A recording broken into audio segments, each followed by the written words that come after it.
Hare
Hare Krishna devotees, please accept my humble obeisance of Shri Prabhupada. Welcome devotees from Morning Bhagavatam class.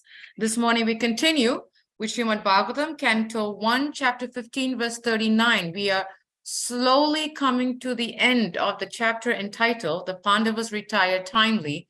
It's getting very suspense, actually, I have to say, because we all want to hear what happens at the end, but we are still in the middle, towards the end of, the reminiscing of Krishna's absence by the Pandavas as they are preparing to retire. So it's getting a little, suspense and a little bit juicy. So let's go with the flow, and we're happy to have His Grace Dronacharya Prabhu from ISKCON Philadelphia. Hare Krishna Prabhu. Please accept my humble obeisances. All glories to Prabhupada and Gurudev. Hare Krishna. Hare Krishna. Please accept my humble obeisances. All glories to Srila Prabhupada. And it's all yours. The Harrisburg family here on this Monday morning. Apologies again for being late. I know Mondays I'm a lot of times I'm late, just school drop-offs and coming back, and the line always seems to be longer on Monday for some reason. By Friday, everything, I guess people start taking off or whatever it is, but the traffic on Monday always seems to be really just a bear. So anyway, thank you.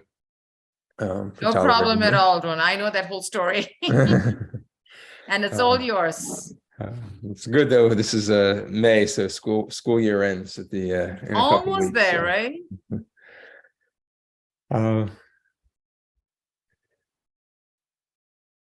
Om Namo Bhagavate Vasudevaya. Om Namo Bhagavate Vasudevaya.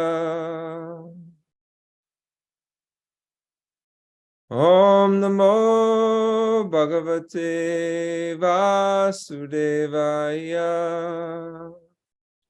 Narayanam namaskritam naram chaiva narotamam devim saraswatim vyasam tato jayamudirayit. Before reciting Srimad Bhagavatam, which is the very means of conquest in this age, one should first offer one's respectful obeisances unto the Supreme Personality of Godhead, Srila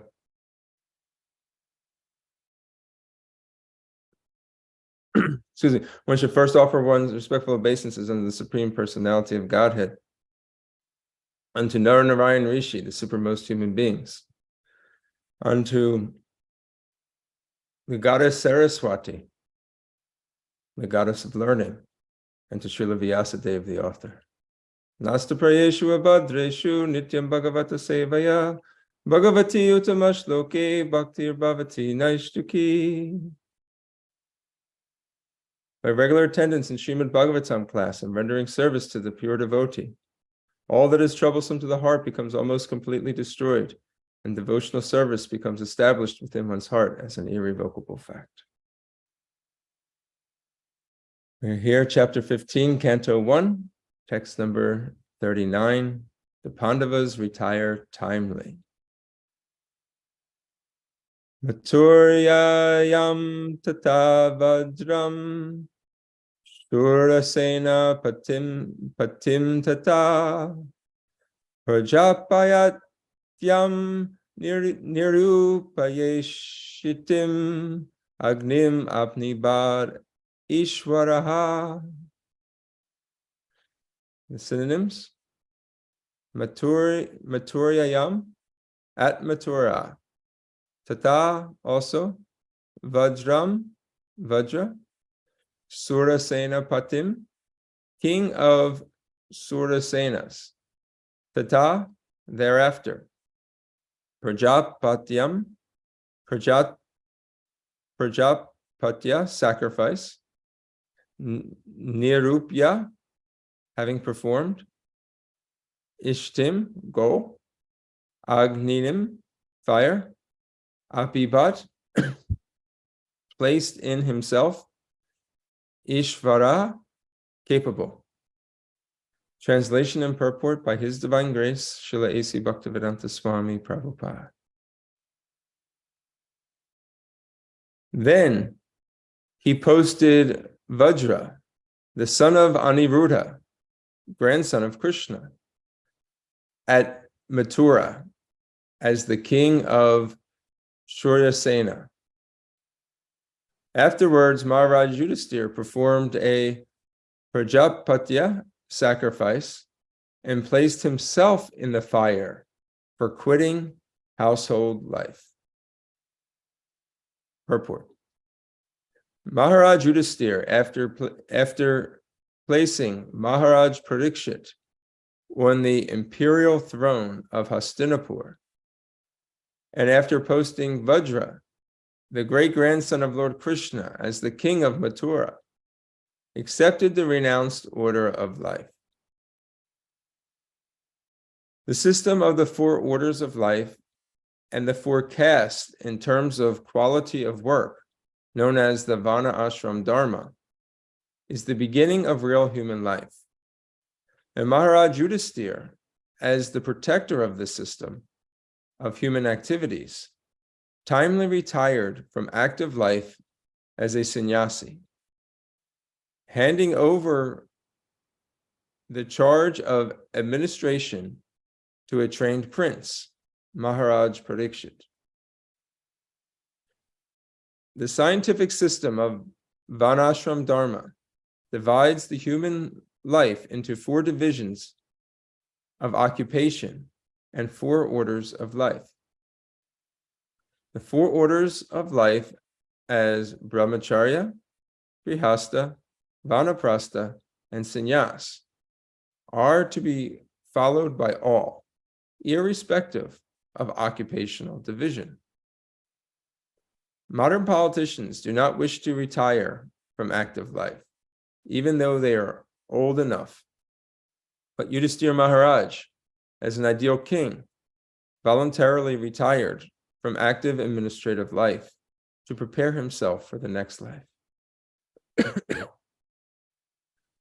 Everyone's life must be arranged that at the last stage of life, say at least 15 or 20 years prior to death, can be absolutely devoted to devotional service of the Lord to attain the highest perfection of life. It is really foolishness to engage oneself all of the days of one's life in material enjoyment and fruitive activities. Because as long as the mind remains absorbed in fruitive work for material enjoyment, there is no chance of getting out from conditioned life or material bondage.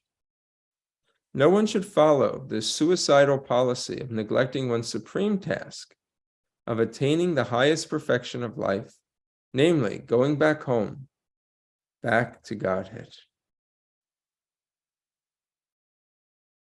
Om Agyanata Barandasha Gyananjana Shalakaya Chakshu Umilitam Yena Tasmai Shri Gurave Namaha Nama Om Vishnu Padaya Krishna Prastaya Bhutale Srimate Bhaktivedanta Swami Niti Namine Namaste Saraswati Deve Gauravani Pracharine Nirvishesha Shunyavadi Paschatya Deshatarine Jai Shri Krishna Chaitanya Prabhu Nityananda Shri Advaita Gadadhar Shivasadi Gaura Bhakta Vrinda Hare Krishna Krishna Krishna Hare Hare Hare Rama Rama Rama Hare Hare.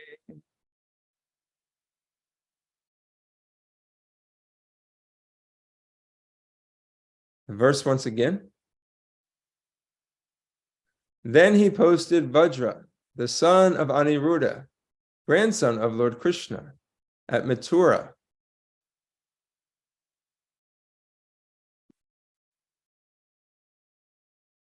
As the king of Suryasena. Afterwards, Maharaj Yudhisthira performed a Prajapatya sacrifice and placed himself in the fire for quitting household life.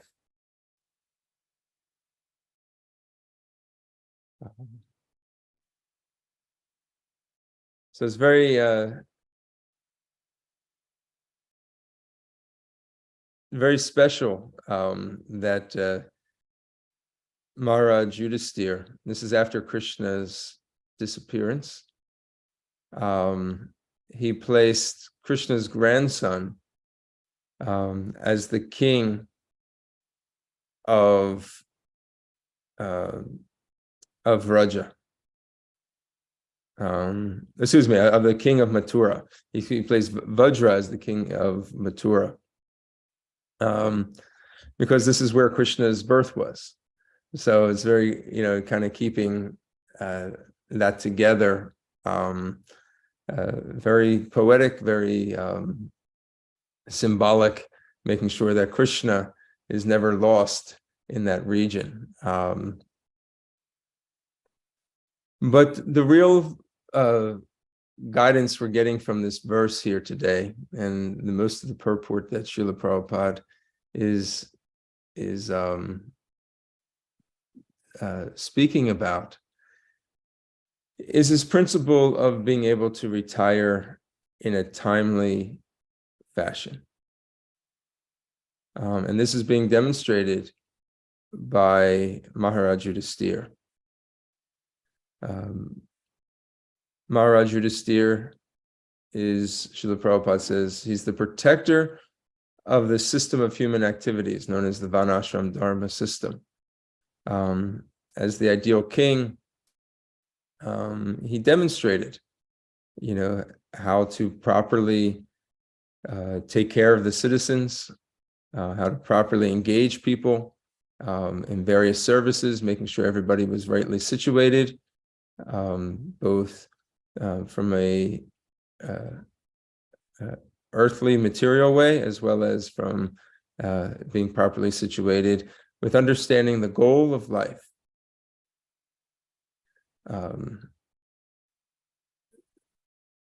So when the time came, again, this was after Krishna had left this world, the Pandavas also realized that it was also time for them to wind down their activities, because they considered their existence completely tied with Krishna.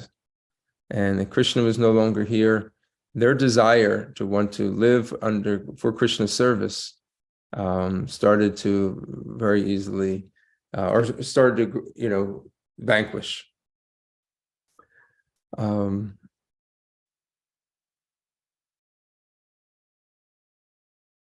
Krishna says in the Bhagavad Gita, he says, Yad yad acharati shrestas tatar eva taro janaha sayat pramanam kurute lokastad uruvartate.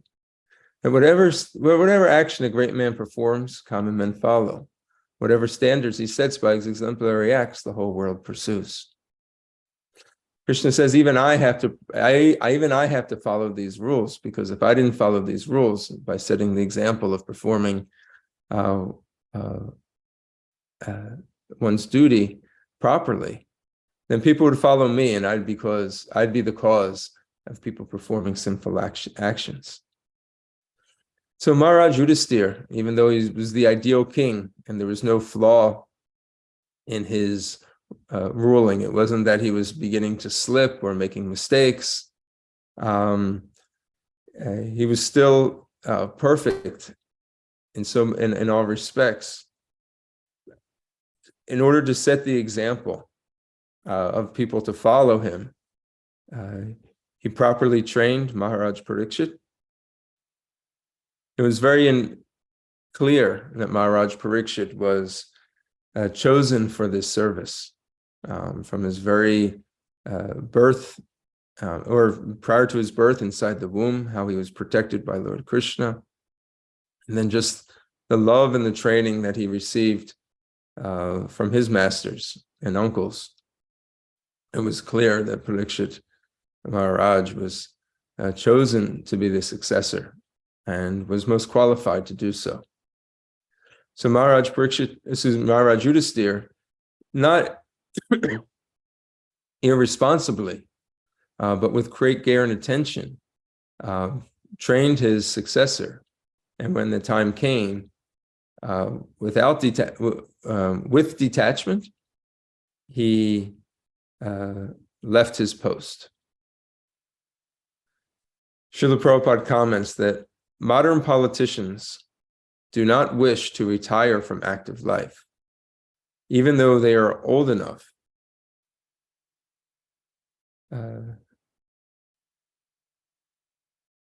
This is an important statement for us all to kind of dwell on, because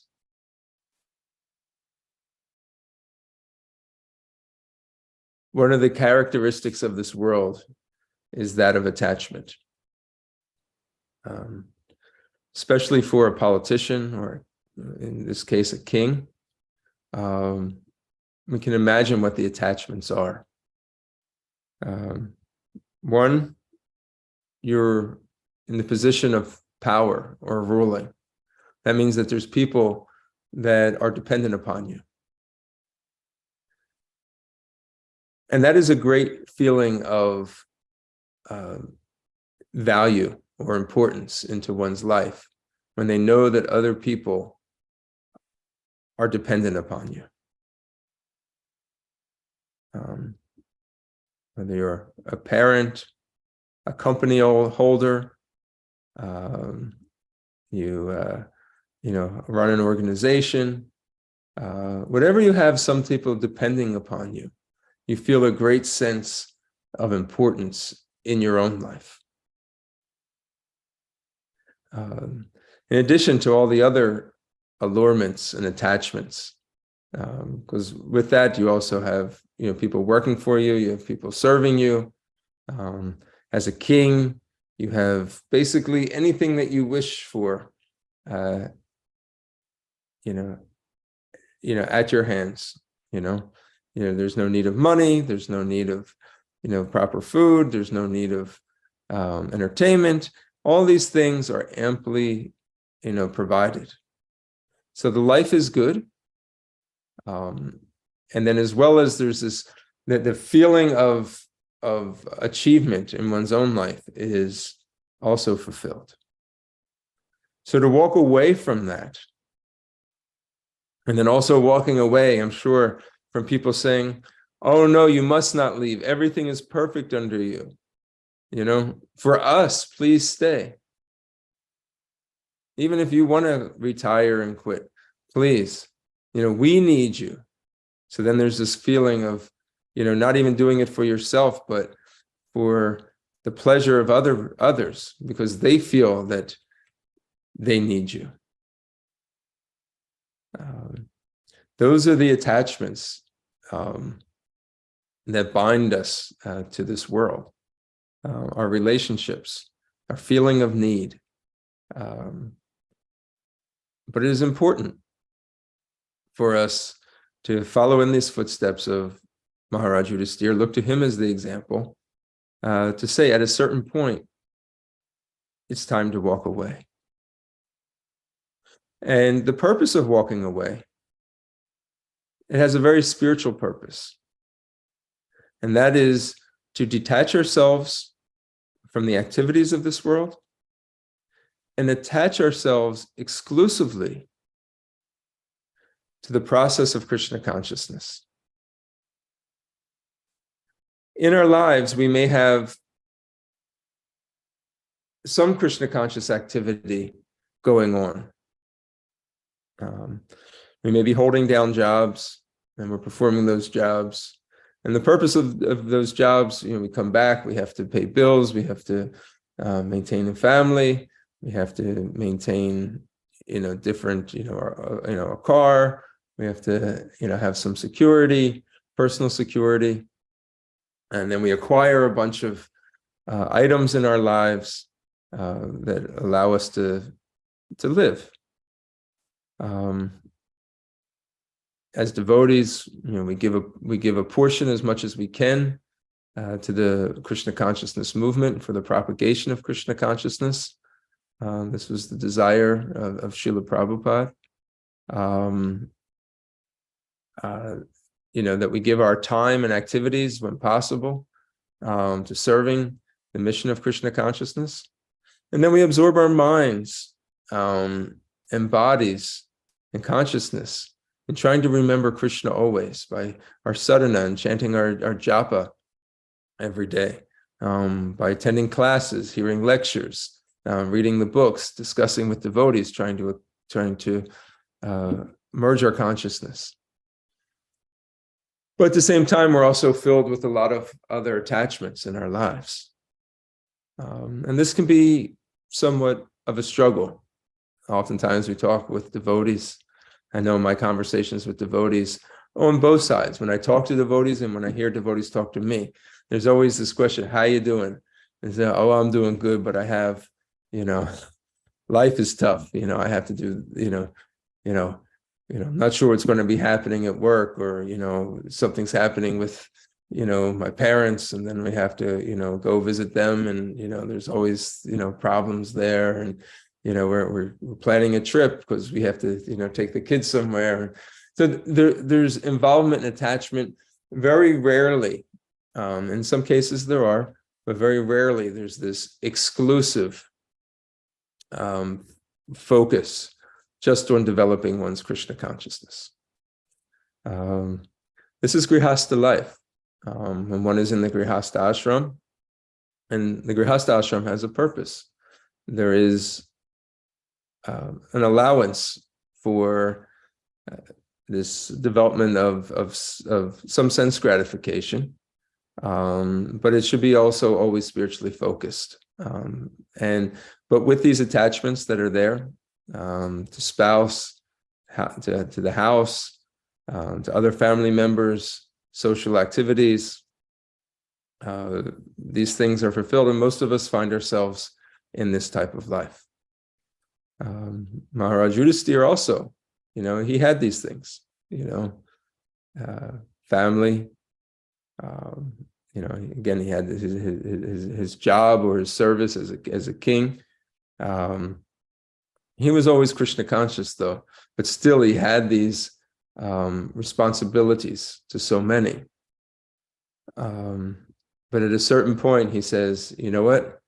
It's time to not carry out my life to the very end in the same way.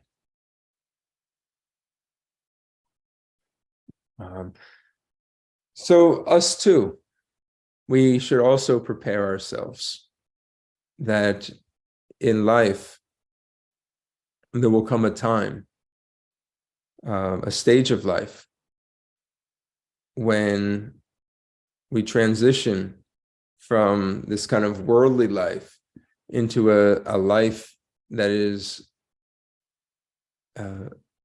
dedicated solely for preparing to go back home, back to Godhead. Krishna says, or Srila Prabhupada says in this purport, that one supreme task of attaining the highest perfection of life, namely going back home, back to Godhead. We should never forget that is the goal of life. The danger of Grihastha life is that can be oftentimes forgotten, or it can be pushed out like it is so far into the future that I really don't need to worry about it right now. And then all of a sudden, we forget about it. It doesn't become a priority in our life. The danger is that we never know really when death can come. Ideally, if there's no premature death, an untimely death, Srila Prabhupada says that we should reserve the last 15 to 20 years to be absolutely devoted to the devotional service of the Lord, and thus attain the highest perfection of life. That should not be mistaken to be understood that, I don't have to think of Krishna until the last 15 years of my life. Maybe I'll live till I'm 80, so that means at 60 to 65, that's when I'll begin. We all know somebody who is retired untimely, not death due to just old age, but to some accident, some disease that they got at a younger age,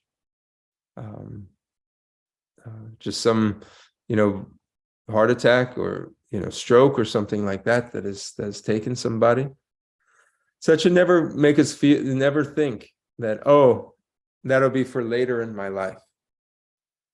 What will be for later in our life is a certain level of detachment from family life.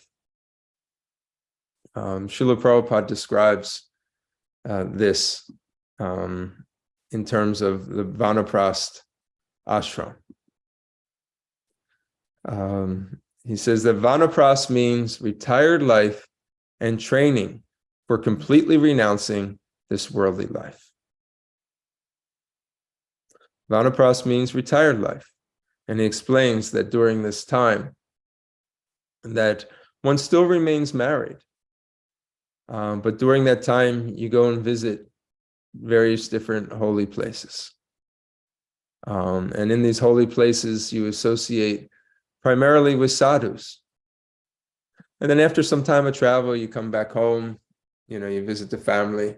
And then again, you go out and you travel. The purpose of traveling, we're not traveling to go see the Mediterranean and then going to visit, Greece, and then seeing how, the different ruins in Greece. And then the next year, where are we going to go? Well, let's do the Alaskan cruise and see how beautiful Alaska is, and then come back home and, give everybody their souvenirs. And, and then the next year you plan the trip, the big trip to Hawaii, and then you come back home. And then, the next year, let's do Africa. And then, we're going to go to the jungles of Africa on the safari. And then that is retired life from the material sense. From the spiritual sense, retired life is to try to visit these holy places. If a person can arrange for that. And then gradually after each trip, the detachment starts to break more and more from one's worldly life, and one becomes more and more attached to Krishna. As with regards to sannyas, sannyas is a stage of life that is not really recommended for this age of Kali Yuga. I remember I was speaking with His Holiness Varshana Maharaj. I forget, it was in a conversation with several devotees, and I remember asking him a question.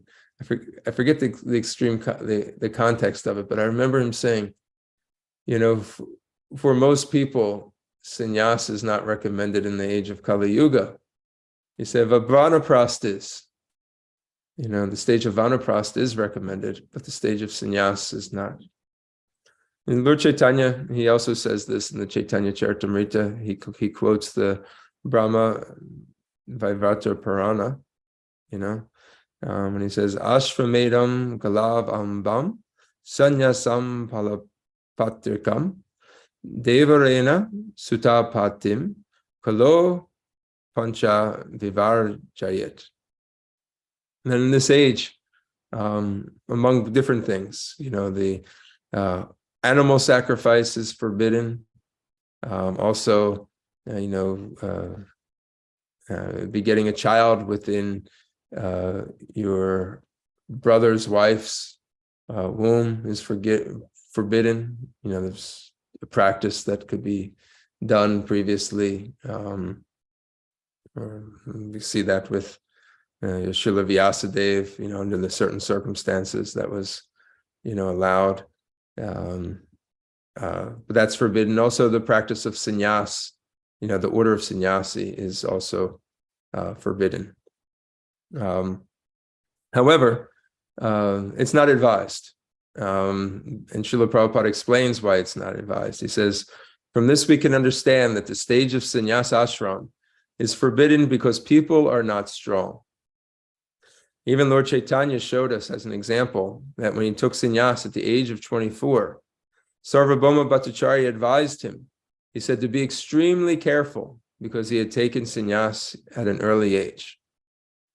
He says, for preaching, I've given some young boys sannyas, but actually it is being experienced that they are not really so fit for sannyas. There's no harm, however, if one thinks that he is unfit for sannyas, and that he should then go into an ashram where sex life and family life is allowed into the grihastha ashram.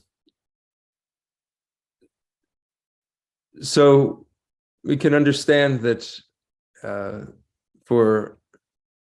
there's two. From this, we can understand there are two principles. There is the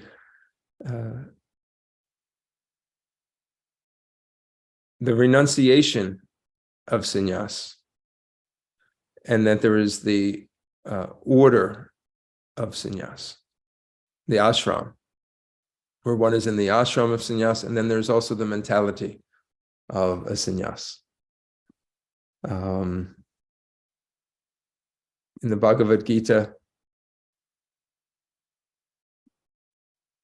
6th chapter, verse 1, Krishna says, Anastrita karma phalam karyam karma korotiya sa sannyasi cha yogi cha nir agnir na chakriya. One who is unattached to the fruits of his work and who works as he is obligated is in the renounced order of life. And he is the true mystic, not he who lights no fire and performs no duty. One who is unattached to the fruits of his work and who works as he is obligated is in the renounced order of life. And he is the true mystic. So Krishna gives a definition of a sannyasi, and that is one who is completely unattached to the activities that are doing and is completely attached to Lord Krishna. So if one's life is being used fully for Krishna service, they're practicing the principle of detachment, renunciation, even though they're not in the sannyas ashram. The challenge is when one has various bodily attachments, one actually it's very hard to remain detached from that. By the example of Maharaj Yudhisthira, we can see that he took this very seriously. He arranged for it properly. And even though he probably could have remained in his role and his service all the way to the point of death and still led a very exemplary life, still lived a life of complete devotion, to set the example for us, he took this action in his life to show that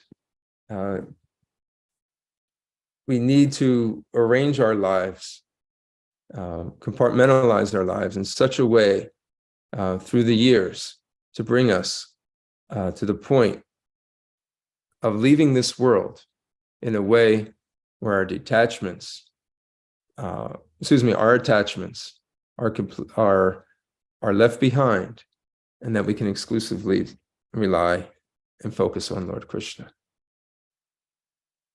When we learn about the Varnashram Dharma system, oftentimes we focus on the Varna part of it, and we don't talk so much about the ashram part of it.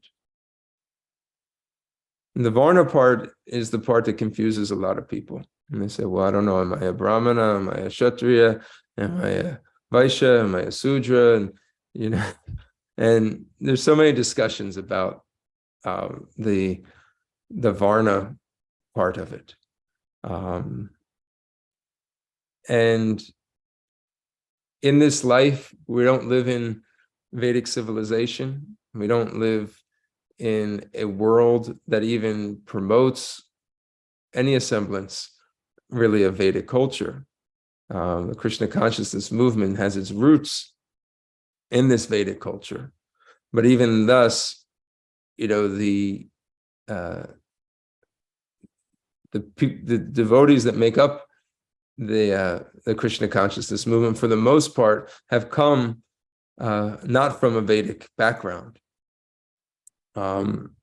So we find it very hard, to follow. We don't live in a culture, nor many people come from a culture of Varnashram Dharma.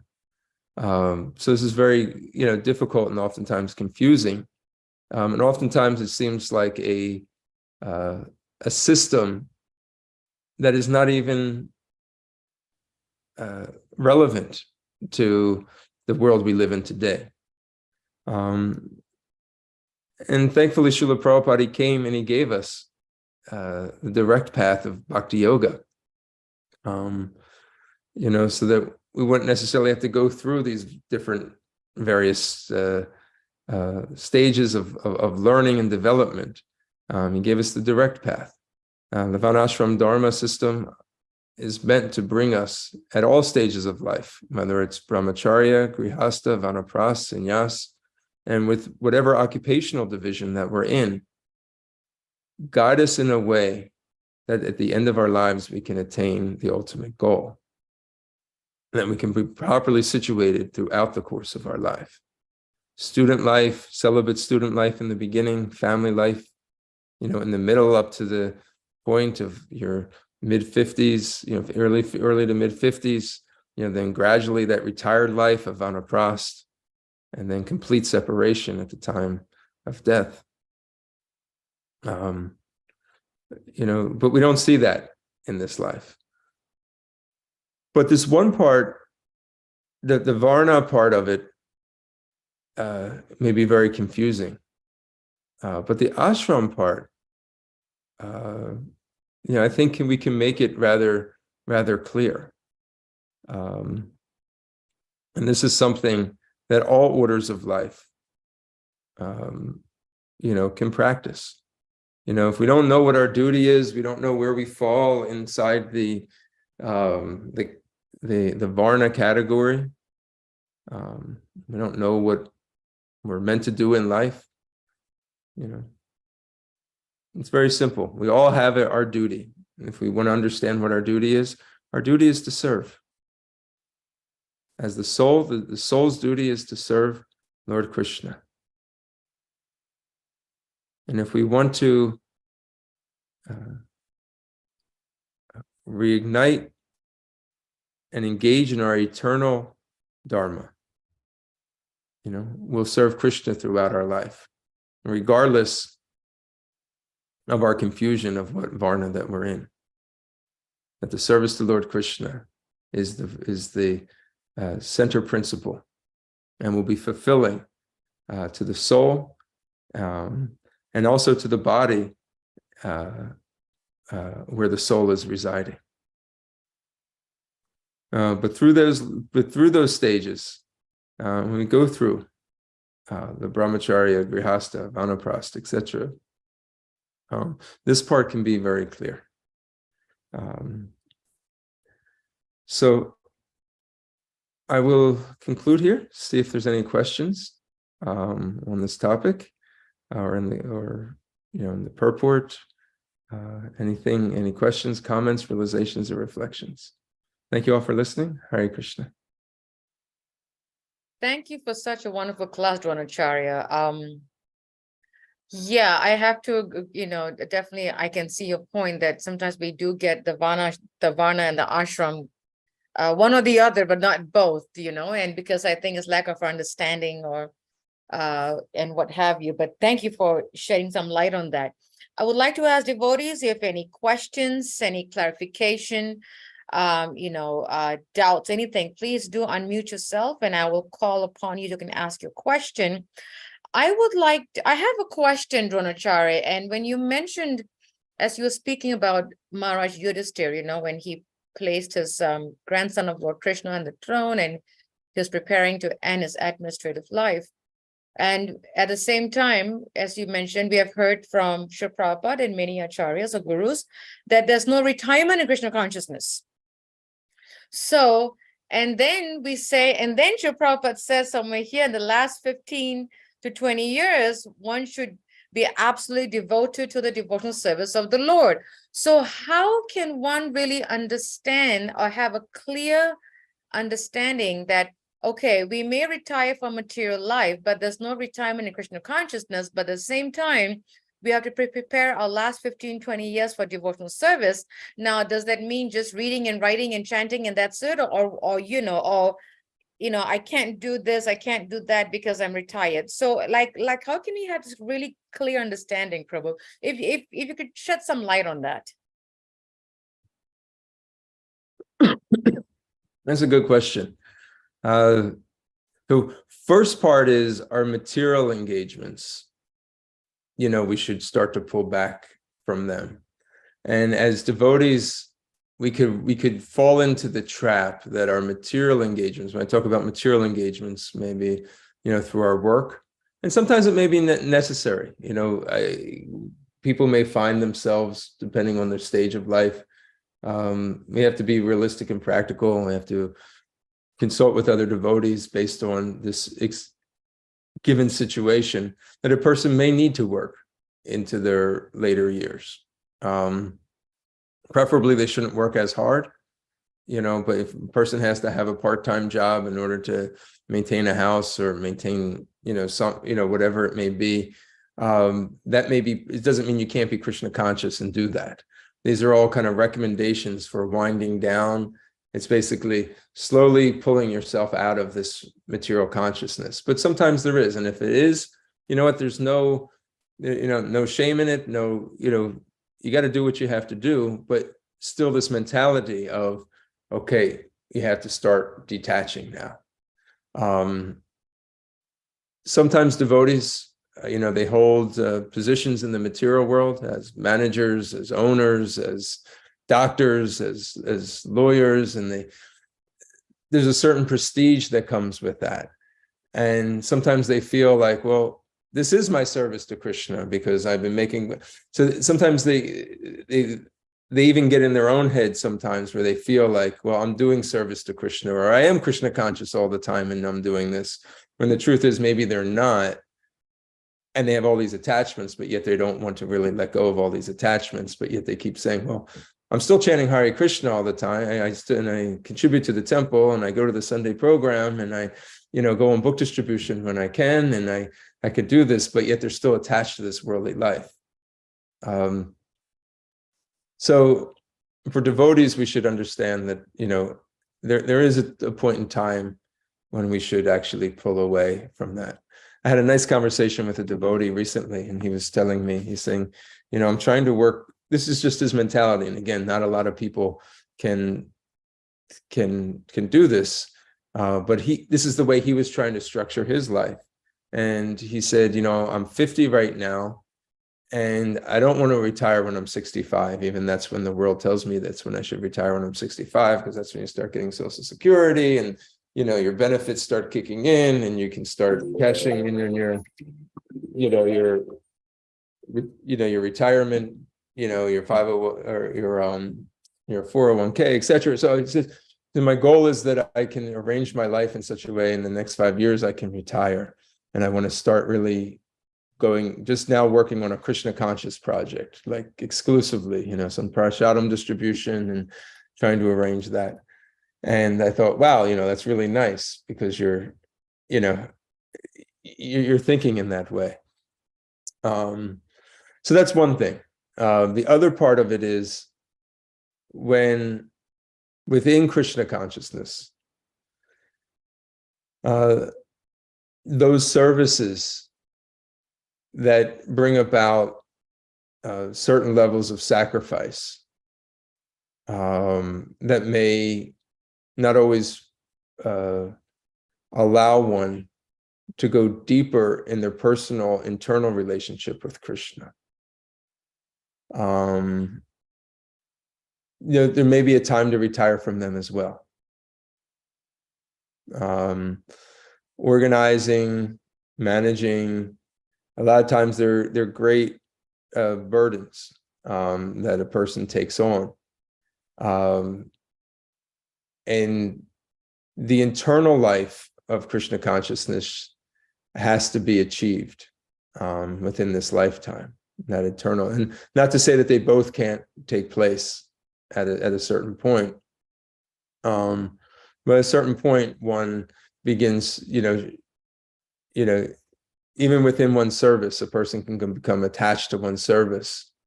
And in that service, not go as deep in their Krishna consciousness as they could. So there may have to be a change of service. So it doesn't mean that service is left. But then it's not that service should be left. It's just sometimes there's a change of service that takes place so that one can develop more of the inner life. So of those eight, so of that time, deeper hearing and learning, you're able to preach more. The ashram of sannyas is to travel and to preach. So the same idea, we go out to the holy places. Why do you go to the holy places? Well, you go there to learn, to absorb yourself, to hear from the sadhus that reside there.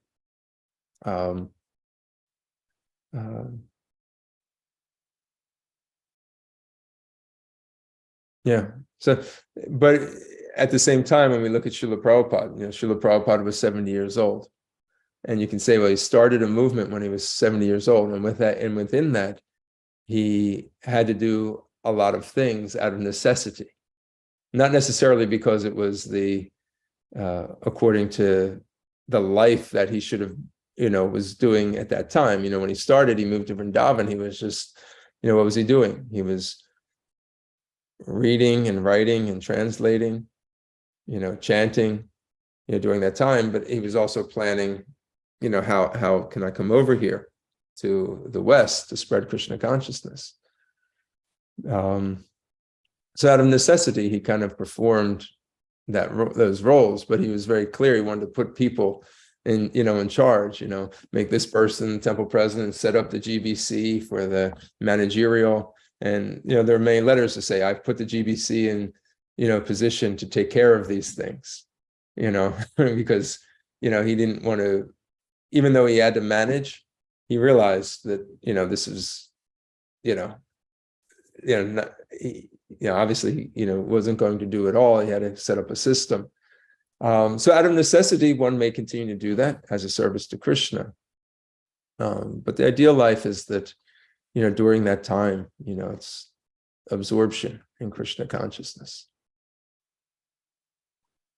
Same thing with Maharaj, Yudhisthira. He was the ideal king. He was Krishna conscious, and for no other reason to set the example. Because staying in, it could be even a service. We have to become attached to who we're serving, and attachment to service can sometimes take place. And that attachment can sometimes be unhealthy, where a person, they can't leave the service. And ultimately, we're going to have to leave we're going to have to leave behind the services of this world. We'll engage in service, we go back to Gom Dagai, we engage again. But we don't want unhealthy attachments to service to develop either. And this sometimes does take place. No, you can't do this. This is my service. This is my person. They really dig their heels in. This is their service, and you can see that even though they're doing devotional service, sometimes there's this unhealthy attachment where actually false ego develops. Like, this is mine. This belongs to me. This is so we have to be careful that this doesn't develop. So even in retired life, these things have to be evaluated and addressed. But the actual idea of doing devotional service, that is never to be abandoned. Because just chanting is doing devotional service, hearing is doing devotional service, serving the deity is devotional service, preaching the Krishna consciousness is devotional service, serving devotees is devotional service. So service is never abandoned. It's never this, life of like one that just lives in the forest. We don't see that being encouraged in any way by Srila Prabhupada. As you were speaking, I was even meditating, realizing how many of so many of Srila Prabhupada's disciples who are past their retirement age, material retirement age, and they're still managing temples and managing zones and GBCs and preaching and traveling and cooking and deity service, and the list goes on. So I was really appreciating the point that we do have examples in today's time of so many senior proper disciples and even second initiates who are past the retirement age and they're still serving no matter what is needed. No matter, they just do it. Yeah. And it is important. It's not necessarily always the ideal situation. A lot of times it's due to necessity. A lot of these activities, extreme travel, lots of meetings, determining, should, this property be purchased, or what should we do with this situation or that situation, or we can only imagine if their time was left exclusively to enriching devotees in the process of Krishna consciousness and hearing and chanting. How much more we would be able to benefit from their association. But due to maybe necessity, they have to take on these services. ISKCON is still very young in its development.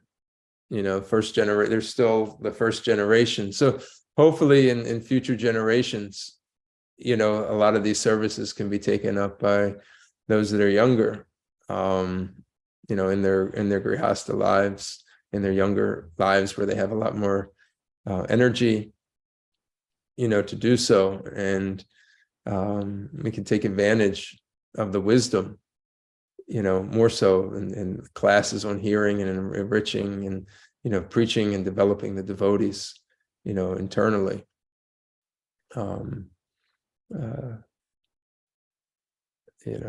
I think, I think that's important to look at, the example that we have, of many of Srila Prabhupada's disciples is very exalted due to their sacrifice.